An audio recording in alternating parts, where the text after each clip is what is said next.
এক মাদ্রাসায় এরকম খাদেম ছিল, তো খাদেমের সাথে বাচ্চারা খুব দুষ্টামি করত, ডাকতো গরু, পড়ার সময় গরু ডাকতো। তো ও ছিল একটু সাদা সিধা, সহজ সরল, একটু হাবলা টাইপের, তো বেশি মাথায় নিত না। আবার দেখবেন হাবলা মানুষ চেতলে কিন্তু খবর আছে।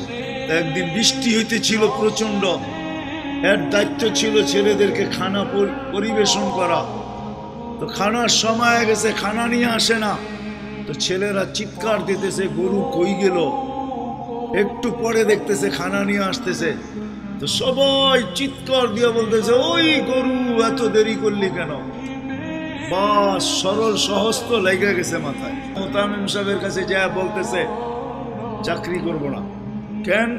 বাড়ি মাদ্রাসায় যেটি পালেন এটি সব দেয়া দাও, সবসময় গরু বলে শোয়া গেছি, আজকেও গরু বলতেছি। মোতামিম সাহেব বুঝছে যে সরল সহজ মানুষ চেতলে তো এরমই চেতে গেছে গা সিধা বাড়িতে।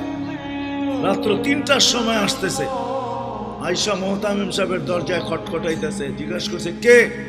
হুজুর আসছি। কি জন্য? চাকরি করবো। তুমি না দিনের বেলা চলে গেলে চাকরি করবো না? এতদিন চাকরি করতেছিলাম শুই না, এখন চাকরি করবো দেখা। বলছে এটা আবার কি দেখা চাকরি করবে মানে?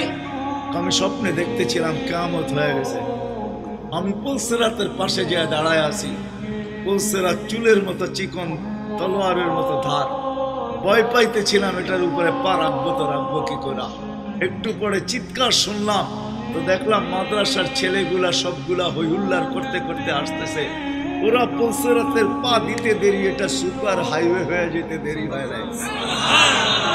সবগুলা উঠা পার হইতেছে, একটা পিছন থেকে আমাকে দেখা ফেলছে আর চিৎকার দিয়া বলছে ওই তোরা যাস কই?